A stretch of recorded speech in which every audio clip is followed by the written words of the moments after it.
An open line week-long event, The Transgender Movement, What Catholics Need to Know, hosted by Mary Hassan. Today's episode is What Does the Church Say About Transgender Issues?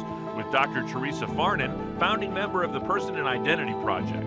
After the program, we'll be back live with Father Mitch Pacwa taking your calls and emails. But first, The Transgender Movement, What Catholics Need to Know starts now. I'm Mary Hassan, your guide to this series on the transgender movement, What Catholics Need to Know. Join us for this discussion with Dr. Theresa Farnan as we look at the theological and anthropological aspects of transgender ideology and questions of sexual identity. Join us for this important discussion. Jesus answered, "He who made them from the beginning made them male and female."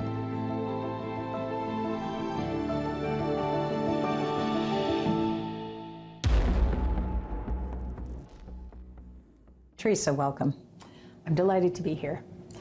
To my mind, you're the ideal person to talk about the theological and anthropological aspects of the person and transgender questions, sexual identity. You've been a seminary professor in several seminaries and taught at the Franciscan University.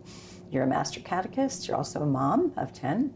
You're my sister, which I'm delighted to work with you. We're co-founders with Susan Selner-Wright of the Person and Identity Project. So welcome. We're delighted to have you. Thank you. I'm so glad to be here. So one of the questions that we often, or statements that we often hear, is that people will say the church has not really spoken clearly on questions related to gender identity, sexual identity, transgender issues, gender dysphoria, however you want to categorize that.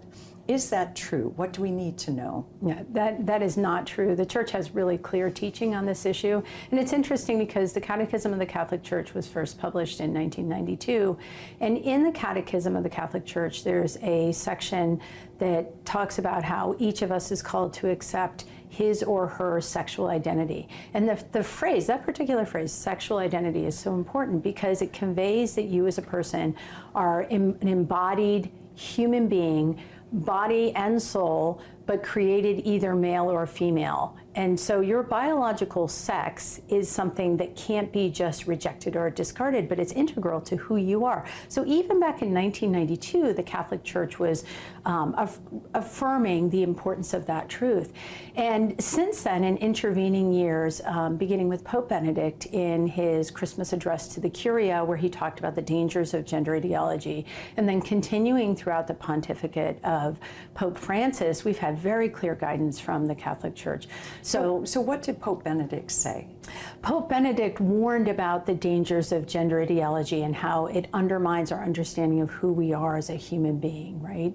And that in rejecting your body, rejecting your creation as male or female, you are ultimately rejecting God, the Creator, right? So he described it as a sin against God, the Creator, to reject the gift of yourself, right? So in other words, you're claiming the right to create yourself in the image and likeness that you prefer rather than creating yourself as God intended.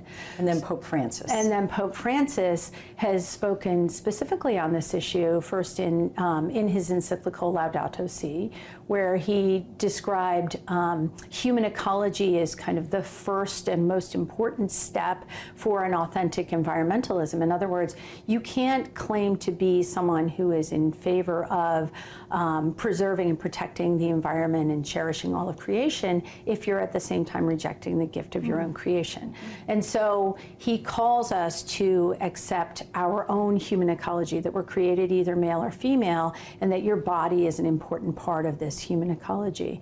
Doesn't he speak also to the idea that male and female form the anthropological basis of the family? Yes, and he really amplifies that in Amoris Laetitia, which is, again, his apostolic letter on the family, where he talks about sexual difference as the foundation for the family. And so in accepting the propositions of gender ideology, you're rejecting that foundational truth and thereby undermining the family. And he uses very, very strong language in talking about it, undermining the family, annihilating the image of God in in the human person, right? So he's not mincing his words. In addresses to the Polish bishops and to other conferences of bishops, he talks about gender ideology as something that undermines marriage, undermines the family, and in fact uses the term wicked when he talks about teachings that confuse and harm children's understanding of who they are. So there's very, very clear teaching from our Holy Fathers on this issue. Yeah, so I think one important point just related to these teachings that you've unfolded is that the church is speaking, when it speaks so strongly against this, it's speaking against the ideology. It's not making a judgment on the suffering of an individual, but rather talking about the harm that this ideology does. Yes, exactly, and that's such an important point, because when we talk about any kind of ideology, there's always the ideas, and then an ideology always harms individuals, right? So we have the ideology, gender ideology, as an ideology that deconstructs people's understanding of who they are, and in that way leads some vulnerable people to reject the reality of their own sexed body. But then you have the individuals who are harmed by this. And that's the other side of this, that this is a very harmful ideology because it causes people to take steps that you not only internally reject your sense of who you are, male or female, but it causes you to actually take steps to attempt to destroy the reality of your sexed body. And in that way, it's not just spiritually damaging, but physically harmful to these young people, and has ripple effects on the family and on the community as well. And I think that's an important point, that it affects relationships as well. Mm-hmm. So when you accept your identity, your given identity, I'm male, I'm female, and live that out, you're living that out in your relationships. When a person comes to the point, whether because they're confused, they're suffering in some other way, there's a background issue, but for whatever reason they have adopted this belief that they're really the opposite sex or neither sex or something else, when they do that, that changes their relationships with others, and that's damaging as well, right? It is, and that's part of the understanding of human ecology too, though, is that it isn't just that we are created with this, embodied as either male or female, or created with a male or female, as a male or female person. The other aspect of human ecology is that you are created in relationships. You're born into a family. You have a mother, you have a father, you have a sister, you have a brother, you're someone's mother or father. And so part of the damaging effect of this ideology is it causes people to reject that. But in rejecting the reality of your sexed body, you're also upending all of those relationships. And so the ripple effect is just, it's so alarming, it's so concerning, and it has long-lasting effects on human relationships. So let's talk about how this may play out, let's say, for the institutional church, when the church runs a school or a hospital, and we'll talk about medical ethics in a moment. But what has the church, what guidance has the church given, for example, to schools or educators, parishes that are doing religious education? What kind of guidance have they given on this issue? Well, we have guidance from the church in 2019 issued by the Congregation for Catholic Education that's directly on point. In a guidance document entitled Male and Female, he created them. The Congregation for Catholic Education spelled out an approach for us. They said, we need to listen, and in listening, so the approach is listen, reason, and propose. That's the foundation of any kind of authentic dialogue, and we know Pope Francis really calls on us to dialogue with members of our own church, with families, with our culture. So in listening, though, the Congregation for Catholic Education reminds us that science, in so many ways, is telling us we are created either male or female, right? So listen to what science is telling us. Every cell in the human body is created as either a male or female sex, or a male or female cell. There's no ambiguity, right? And you can't change it. And you can't change it. You can't change it. So listen to what science is telling us. Apply foundational principles of reason, such as that every human being has dignity and value, that we're created in relationship, all of the fundamental principles that we know from Christian anthropology. But the most important point of that document, and the document that has meaning for our schools and our religious education programs is the Congregation for Catholic Education reminded us that we need to propose Christian anthropology because we live in a culture that has forgotten what it means to be a human being, right? And so in reproposing Christian anthropology, we're reminding people that you're created as a human being. You're created either male or female, that your body is integral to who you are. You're created in a family, that parents are the primary educators of their children, and that these relationships are not fungible. They can't be destroyed at will. They can't be interchanged. These relationships are an important part of human ecology. And so in that document, the CCE called for dioceses and for bishops and schools to take really seriously their responsibility to ensure that every catechist and every teacher can answer questions and respond to concerns about gender ideology on the spot. So if you're in a school and you're a student throws off a comment about how men can become women and vice versa, the teacher needs to be able to say, well, we know that's not true because we know scientifically you're created male or female from the moment of conception, and we know, that God creates you male or female. He gives you your body is a gift from Him, and the relationships that He that He embeds you in, so to speak, are a gift to you from the moment of your creation, and we need to be able to respond to that. Right, and at the same time, a teacher in that situation might say something that reminds students, for example, to be compassionate. Some people are hurting, some people are confused, but here's the truth, and we need to be willing to speak that truth. Exactly, and if a diocese or if a school forms their catechists and their teachers gives them a thorough grounding in what's going on with gender ideology, they will have that compassion because they will go into that conversation understanding that this is something that can be socially contagious.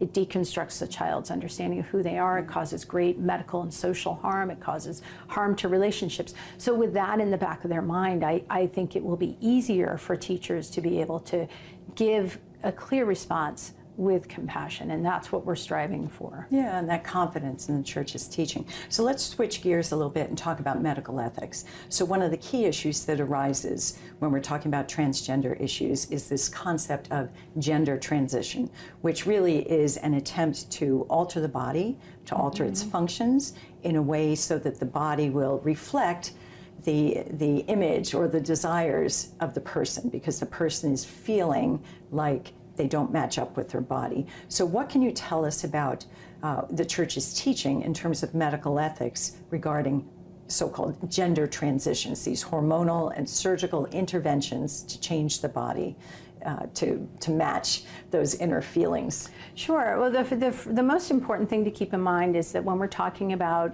children who are seeking a gender transition, these are children with healthy bodies. Right? So we're not talking about disorders of sexual development where the goal of a physician would be to heal and heal the body and restore functioning, right? We're talking about children who already have healthy bodies. And so it's a foundational principle of medical ethics in general to do no harm. It's even more important in Catholic medical ethics that number one, you can't do anything that intentionally sterilizes a person. And we know the combination of puberty blockers followed by cross-sex hormones effectively sterilizes. And let me pause on that. I think that's something that people may not appreciate, because oftentimes you'll have a younger child who is expressing an identity that doesn't match their body, and they say, I want a boy, I want to be a girl, I am a girl. And so when that child approaches puberty, there's a lot of anxiety because their body is going to give them away as being really a boy. So oftentimes counselors and pediatricians will say, okay, we'll put you on puberty blockers. In other words, we're going to stop that natural physical development. And part of stopping that natural development, it means your reproductive organs don't develop, your genitals don't develop. So then when you add the cross-sex hormones, that's when you've got this situation where this child is going to be sterilized. Yes, and the principle of totality in Catholic medical ethics, it dictates that you can undertake an intervention like that that's so dramatic, so in other words, causing sterilization, without proportional benefit, right? Okay. And so then the question is, you're damaging a healthy body part. would it be justified with chemotherapy, for example? You would be justified in this treatment because it's the only way to save a child's life. But we know that while children who go through a gender transition may have a short-term bump in their affective feelings because they feel empowered, the long-term studies show that the suicide rate is still high, that the rates of mental health illnesses are still high, that there are all kinds of catastrophic side effects, whether it's bone loss or loss of functioning of their sexual organs, whatever it is, there's some catastrophic health indications too. And so when you look at all of the evidence, it's crystal clear that these interventions cannot be justified. It's not justifiable, and we really should have some trepidation in thinking that it would ever be okay to damage someone's healthy body to affect a psychological wound, an internal wound, right? So in other words, that's what we're doing. We're changing the person's body, but we're trying to heal something that's internal, and that's never going to work, right? And there's no doubt that these are children who are suffering, but what we're seeing now with this growing population of detransitioners is that these children who are coming out on the other side of this gender transition are saying, like, hey, I had underlying mental health issues and all of these interventions damaged my body.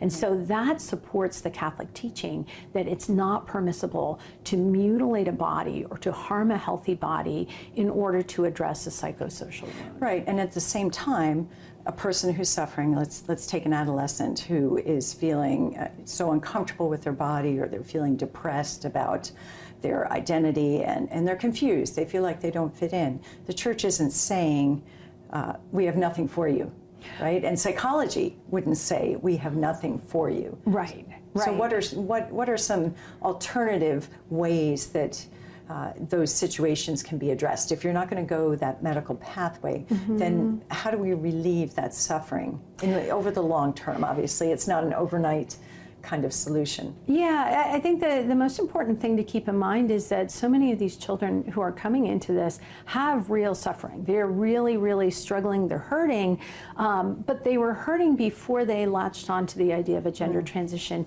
and they're going to be hurting at the end, even as they go through these treatments, because their underlying issues have not been addressed. So a child, we know how to treat a child who's struggling with depression. We know how to treat a child who's struggling with anxiety, but the first step is to take the depression and the anxiety seriously, right? And to say to them, hey, we know you're struggling, let's see what's going on. How can we help to relieve this burden? How can we address some of the social factors that are causing you this anxiety, this depression? How can we help you? There's a huge percentage of children who have autism. Well, if you have a child who has autism, they are going to require skills to cope, because it can be challenging for a child with autism in order to mesh with his or her peers. So there are all kinds of things that we can cope with. And we know from the review that was just conducted on the Tavistock Clinic that Tavistock, meaning in the UK. In the UK. This big gender clinic. The gender clinic that was ordered to be shut down because it was deemed to be unsafe to children.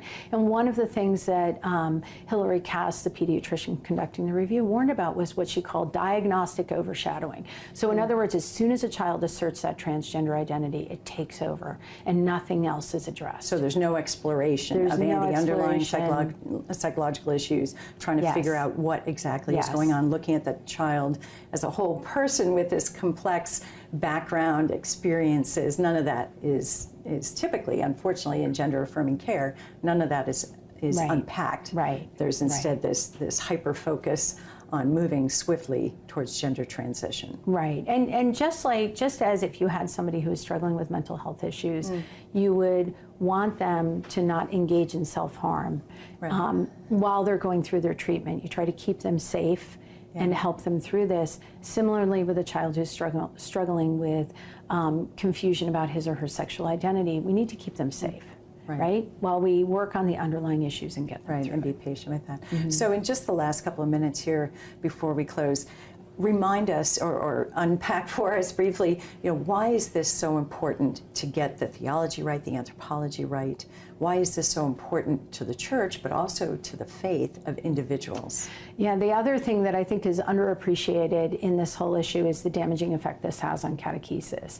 And whenever I travel around and speak to different groups, I really try to highlight that if you're a catechist or you're a DRE, your child has been formed in an anthropology that's radically different. Formed by the culture. By the culture. So their understanding of the person is that the person has all these body parts that aren't necessarily related to who they are, and that there's no underlying unity of body and soul, and that your desires shape who you are. Your desires are the most important thing for your identity. And what does that compromise in terms of faith? Well, what that compromises is our understanding of the unity of the body and soul for the person, right?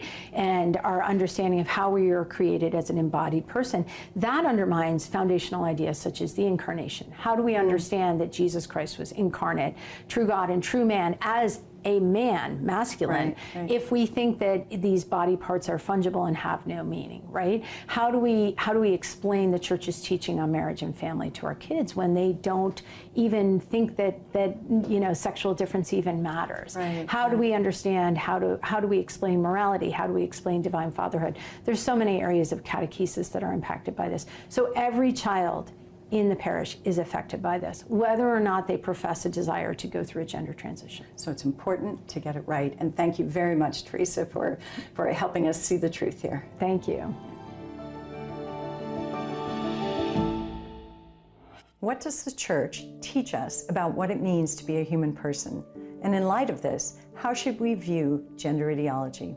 We'll discuss pastoral approaches and ways to support families and individuals experiencing identity confusion in the episode on pastoral care. But I sometimes hear people downplay gender ideology or claim that Catholic teaching does not address transgender issues. Some Catholics are confused about the nature of the person. Polls show that up to half of all Catholics, depending on age and ethnicity, believe that a person's identity is not determined by sex, but can change according to desire. So let's clarify a few things. Gender ideology is a global phenomenon rooted in age-old philosophies. The transgender movement, broadly speaking, envisions a utopian society based on its ideological beliefs. Activists portray cultural institutions that oppose these beliefs as oppressors and openly declare their goal to destroy or dismantle these institutions, particularly traditional family and biblical religions, such as the Catholic Church. It's important to recognize, however, that long before gender ideology became such a powerful force, the Church has had clear teachings about the nature of the human person and the moral life. And these teachings are rich and deep, and they offer sure guidance in the face of our modern confusion about the person and the ideological claims of the transgender movement. At heart, the cultural controversies over transgender ideology reflect a clash of anthropologies, competing claims about the nature of the person. So let's compare the core beliefs of gender ideology to the Christian understanding of the person. As Christians, we know we're created by a loving God, made in His image and likeness, and this is the source of our dignity. Created male or female, we're called to accept our sexual identity as a gift from God and to recognize our fundamental identity as a son or daughter of the Lord. We know, too, that we're a unity of body and soul, with a human nature that seeks the good. We're made for relationship and eternal life with God. It's clear that our bodies have meaning. And in the design of our bodies, we see that males and females are made for one another. And from this sexual union of male and female in marriage, new life comes into being. Our families, mother, father, and child, are meant to image the self-giving love of the Trinity. It's also true that we're inclined to sin, and all of us are broken and weak in some way. But God doesn't leave us in these difficulties. He sent His Son to die and redeem us. And thus, it's in Jesus Christ that we truly understand who we are. Now, gender ideology views the person very differently, claiming we are self-creating persons who define our own identities, which can change at will. Human dignity, according to gender ideology, is contingent. It becomes real only when affirmed by law or validated by the opinions of others. Gender ideology rejects the concept of human nature and views the person through a dualistic lens where the mind or will is what counts and the body is only a tool to be used or a canvas for personal expression. Because gender ideology denies the significance of the human body and rejects the connection between sexual intercourse and reproduction, it views sex as personal pleasure seeking with no boundaries on who, how, or how many, as long as there's legal consent. So marriage becomes simply an adult arrangement and families are chosen and often temporary. Finally, gender ideology has no understanding of sin, forgiveness, or redemption. Human relations are merely power struggles between oppressors and the oppressed, all on the long journey towards self-expression. The beliefs of gender ideology are incompatible with Christian anthropology. Activists use images like the genderbread person or the gender unicorn to explain this ideology to children, representing the person as an androgynous, incoherent bundle of dimensions, with each dimension expressed as a spectrum. The most important dimension of the person, according to gender ideology, is gender identity, a person's self-perception, their subjective feelings or beliefs about who they are. Gender ideology explains away the significance of the sexed body by describing sexual identity, male or female, as just a label arbitrarily assigned at birth. Children's books say it this way: when you were born, the doctor took a look at your body and made a guess as to who you are, but only you know for sure. So gender ideology teaches children that if they don't like their male or female label, they can peel it off, throw it away, and choose a new one. Bodily sex doesn't matter. The physical reality of our bodies then is just parts, body parts that can be replaced at will with new ones chosen to resemble the desired body or identity. Gender activists seek to impose these ideological beliefs on others, overriding parental rights, free speech, the rights of conscience, and even religious freedom. Worse, as our children's understanding of who they are is formed by gender ideology, it becomes harder for them to understand the beauty of God's plan for creation and to live His plan in their own lives. In a sense, this clash of anthropologies between Christianity and gender ideology is a rerun of that original sin in the garden. And like our forebears, we too face the temptation to believe that we can be like God, reinventing ourselves according to our own will. But God has a better plan if we only turn to Him, and as the Catechism of the Catholic Church urges us, we accept and acknowledge our sexual identity as male or female, welcoming it as the gift that God intends.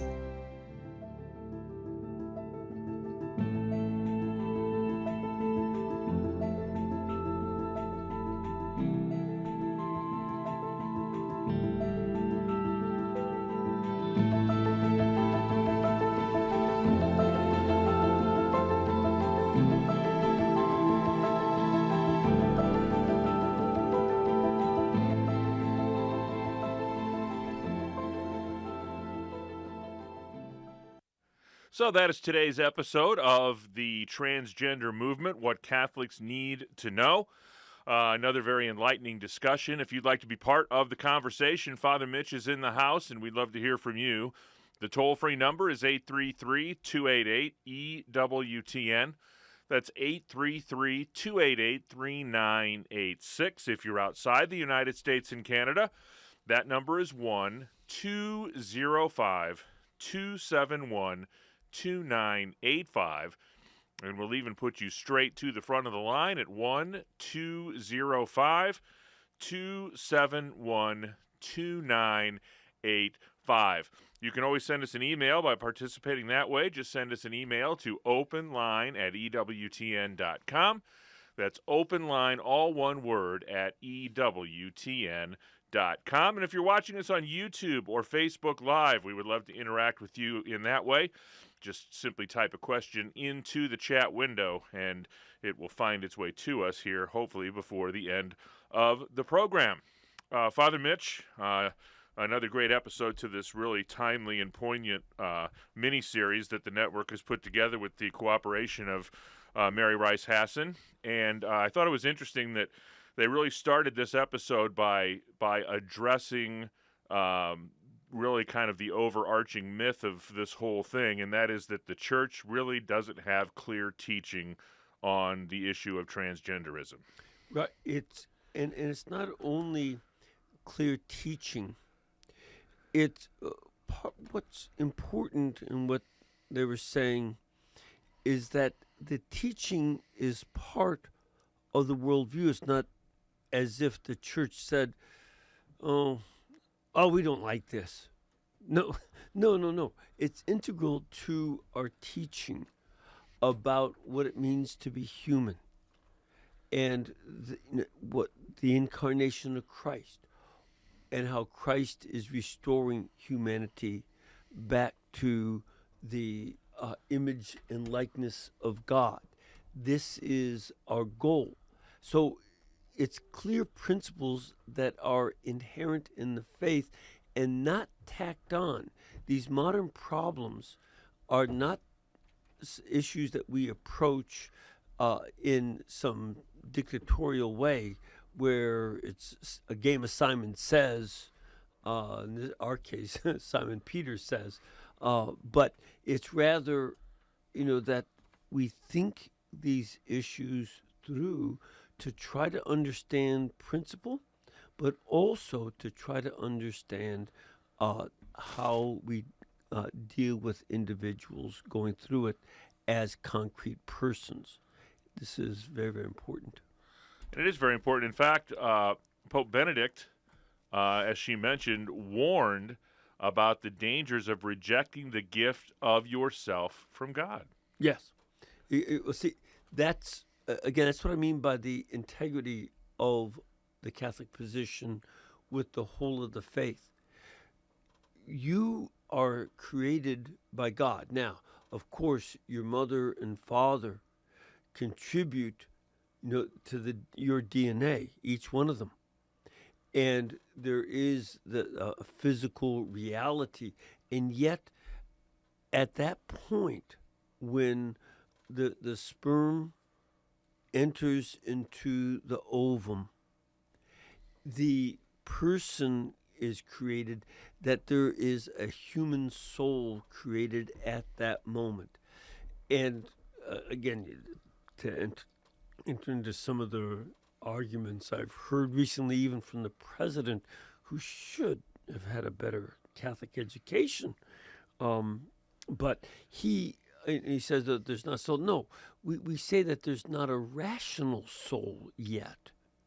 That because at that point of conception, the embryo cannot hold rational thought.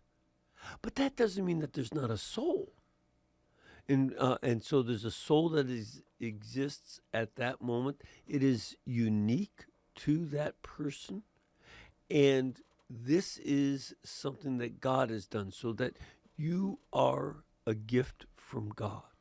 And this is very, very important. We still want to hear from you. The number's 833-288-EWTN. That's 833-288-3986. You can also chat with us on YouTube or Facebook Live. Or you can send us an email, openline@EWTN.com. Liz is in the great state of Michigan, listening on Sirius XM Channel 130 today. Liz, you're on with Father Mitch. Hey, Father Mitch, thank you so much. And thank you, EWTN, for broadcasting this all week. So just real quick, my brother, I'm old. I'm 69. My brother, when he was a teenager, was not an athletic kind of guy. He was a music guy, and he loved music. He didn't like, and he was not a sports guy. And so while he was studying music, he actually had an experience. I don't know this for a fact, but I think someone was maybe trying to groom him. He went to my mom, my Catholic devout mom, and said, "Mom, I don't know what's going on. I think I'm homosexual." And my mom said, stop everything. We're going to talk about this. We're going to take you to the doctor. We're going to work through this. And he worked through it because my mom knew him and knew that this was his tendency was to be not like the male guys in his anyway. So anyway, my point is, and I'm sorry I'm rambling, but I think I always have great respect for my mom, who was a devout Catholic and raised us both Catholic, that she got him away from it. And he eventually married and had children. Right. And this is something that is very, very important to understand, is, you know, and the purpose of talking about these issues is, at this point, the schools and sometimes teachers in the schools are trying to help students make decisions completely divorced from their parents. They're willing to help a child start transitioning as they think to another gender, which you can't really do, or to get people to work on their sexual identity without a conversation with their parents, sometimes not letting the parents even know. And parents, are the ones who certainly ought to know their children better than anybody else. They've been with them from the start. Now, this also means, and this has been something that's been a concern of mine, parents need to discuss sexuality as a normal part of life in a respectful way at various stages when a child is ready for it. Unfortunately, some parts of our society want to introduce children in a sudden way to sexual issues out of context of that kid's specific growth. It's important for parents to have started discussing so that, for instance, in the case of your brother, he could go to his mom. He could talk to her, because I suspect they had a normal kind of conversation. I've been doing a certain amount of research. It's informal. It's not a scientific study, but I keep getting it confirmed by other sources that about 2% of boys learn about sexuality from their fathers. It's about 2%. Another 3%, their father might give them a book.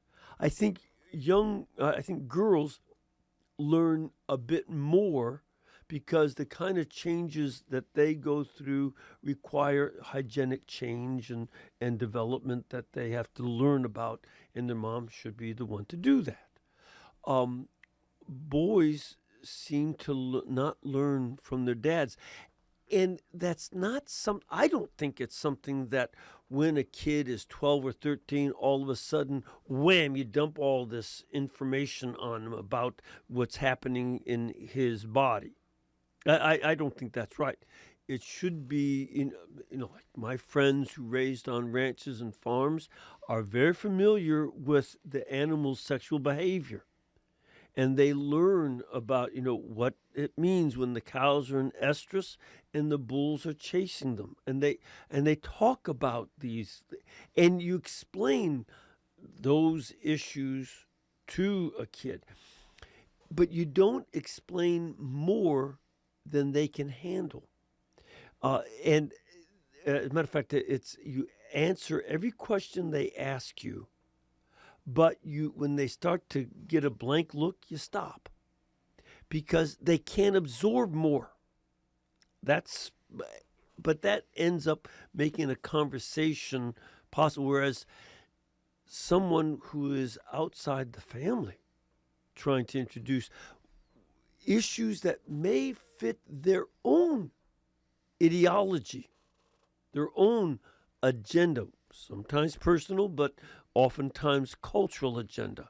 This is not, they almost act as if they are the shining knights coming in to rescue them from benighted parents. That is not right. And that's what I love about your story, is that your mom and your brother were able to talk about this as adults with conversations that had happened earlier on. Still plenty of time for your phone calls for Father Mitch. The number's 833-288-EWTN. That's 833-288-3986. Your reactions to today's episode of the Transgender Movement, What Catholics Need to Know. John is in Stamford, Connecticut, listening on Veritas Radio. John, you are on with Father Mitch. Hi, Father Mitch. How are you? I'm fine, thanks, John. What can we do for you? Well, I guess my question is this. How did we get to this upside-down place we're in with all of this? Because, you know, I was saying to the young man who answered the phone, my son works for Dell up in the Boston area, and they're saying if you don't call the people by the proper pronouns and this, that, and the other thing, that you could be fired. And, you know, my son is a 4.0 guy, and I raised him Catholic. I'm 69 years old. I've been a Catholic all my life. And, you know, I read the Bible to them when they were young, and their little kiddie Bibles and all this stuff. And they grew up knowing what my wife and I taught them about sexuality. Mm-hmm. Now with my daughter, she has 3 little kids. She's up in Massachusetts, and they're all girls, 1, 3, and 5. And she couldn't believe what was going on in the school system. She said to me, "Dad, this is so far from our faith." I said, "You got that right." And she said, "What do I do?" And I go, "Well, you have a Catholic church there that you go to. There's a Catholic school, isn't there?" And she said, "Yes." I got to get them into that. I go, "Exactly." So they all got into the Catholic school except for the 1-year-old. And so she's happy about that because she found out. My daughter was trained in, she has a master's degree in psychology and stuff, Father Mitch, because she was dealing with highly autistic kids, right? Mm-hmm. So she researches everything. And she researched that it seems like the girls are the ones that first get approached with this stuff at school, like, what gender do you want to be? And I'm like, that's insanity. You know, God, you kind of know what gender you are if you're a male or a female, you know? And I said, that's just I call it the upside down world. Yeah. So I'm happy that she got them into a Catholic school because I raised them in the Catholic school system for similar reasons. I was Mr. Mom for about 14 years, and I remember going to the public school here in town, and kids in like 3rd grade were saying things about sex that I didn't know until I was probably in my teenage years, you know? Mm-hmm. And my son was gifted in science and in reading, and so I had to get him out of there. And I got him out of there, and I put him in a Catholic school system. I remember reading in the New York Times that for about 4 weeks they'd studied all these schools, and the Catholic school systems were the most successful in getting kids to go to college. Like 97% of the percentile were going to college and being successful and good people. Another thing that my son's dealing with is that he's in that technical part of Dell, he's dealing with all atheists. And I'm like, oh my gosh. I said, you know, John, God put you there for a reason. You have to be the light in that darkness. You have to help them. Mm-hmm. Try to lead them to the Lord, you know, and without, you know, in your own way. You don't have to be reciting Bible scripture or anything, but just be the kind person that you are, and they're going to see something's different in you. Yeah. So what about all this, Father? A couple things. When we see that you can get fired for the way you use pronouns, or I think it's in New York, you can be fined a considerable amount of money if you knowingly and willingly use the wrong pronoun. And that is about control, social control. This is a societal-wide game of Simon Says. I mentioned that before. And you have to do what they say. And this is a kind of training in social control that what looks to be contrary to the information in front of your eyes, you have to go along with this. This is one level of problem. Secondly, it treats people not as if they are made in the image and likeness of God, by God, but it treats people as if they are silly putty who form themselves, that they fashion themselves any way they want. And the way that you are, there's a givenness. One of their mantras is self-made. Exactly. This is pretty close to the kind of temptation by the serpent in the Garden of Eden. That this idea that you can make yourself when you didn't. You did not make yourself. Nobody said, oh, I want to be born now. That's not the way existence works. There is a givenness about existence. You are, and you know, some of us would like to be great athletes, and we're just not. I didn't have that kind of musculature to be, nor the coordination. And there's a certain given. I can work with what I've got, but there's a limit. And so that's the way life is.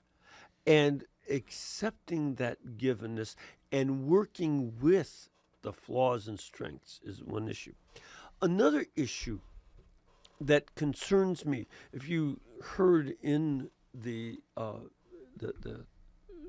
video and the program today. Yeah, today's episode, that what they give to these young people sterilizes them. Pay attention to that, because in certain segments of our country, the number one issue is the environment. And in certain sections of our society, the biggest threat to the environment is said to be human beings. The growth of population is a big threat. Now, in our country, back in the from the 30s to the 60s, lots of folks, especially African Americans, were sterilized, especially if they had mental disorders. This was sometimes criminal background. They were sterilized. And now, and by the way, they didn't know that that was happening to them. They didn't get permission. They didn't know about it. With this ideology, you convince young people before they understand who they are to volunteer to become sterile. And they don't always understand what that means when they're asked to start, we'll help you undergo this. When they, I don't know if they can do that anymore, didn't used to be able to even give an aspirin to a student in school without the parents' direct permission.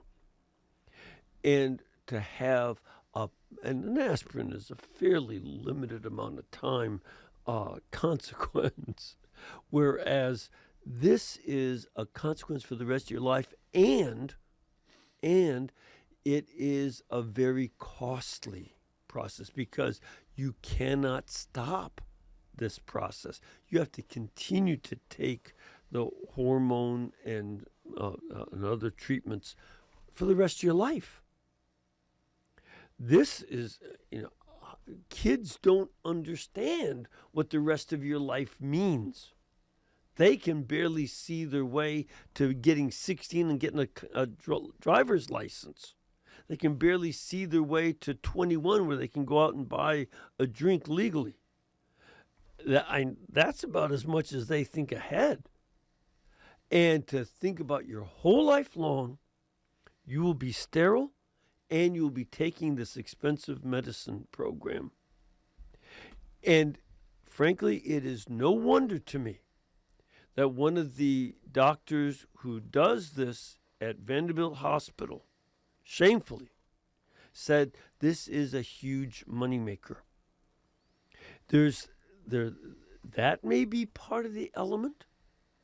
There's also, again, this population control issue. Another related to population control. I did a funeral recently, and one of the mourners and I got talking. Actually, he was the husband of a friend of the person that died, and he didn't really know the people. Well, we were discussing things, and he was a researcher on the impact of water pollution on fish. He's a biologist, a professor of biology at a nearby university. And he was researching the impact of female birth control pills on fish. Others were doing it on amphibians. It's having a major impact. And he was wondering whether or not it isn't having an impact on the humans who drink the water, because hormones, female hormones, are throughout the water table. He didn't say it is. He raised a question based on his research with fish. Is this having an impact? And then are people making a decision because of the effect of water pollution from tons of birth control pills being dumped into the water table all over the world? It's a question we have to ask. And these are some of the issues we have to be concerned with.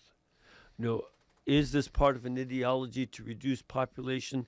Is this an effect of something like birth control pills polluting the water? What other controls are going on here? Those are my questions. And at the end of the day, these are all things that we have to struggle with in the natural, but, we have an enemy, and he is a formidable enemy, and he has set his sights on the family for a long time. Yep. And as was mentioned in this episode, sexual difference is the foundation for the family. Yep. This is, again, you cannot underestimate that. And we already are at a time when family is greatly compromised. 52% of all children in the country are born to unmarried parents. And that breakdown of family is very serious. And it's one of the concerns I have is that on one hand, elements of our society want to promote sexual promiscuity, but they want it without the consequences of children, number one, and number two, of sexually transmitted diseases. Whereas today, we have, again, over 50% born out of wedlock, and about 20 to 25% of the population infected with diseases. And they're trying to mess around with us morally on lots of levels. Father, would you leave us with a blessing? Lord bless you all and keep you, the Father, the Son, and the Holy Spirit. Amen. Amen. Be sure to check out the encore at 10 p.m. Eastern Time tonight. And we're back at it tomorrow with episode 4 of the Transgender Movement, What Catholics Need to Know. So be sure to join us afterwards with Father Brian Milady as we discuss that particular episode. Thanks so much for being with us during this EWTN Open Line week-long event, the Transgender Movement, What Catholics Need to Know. God bless.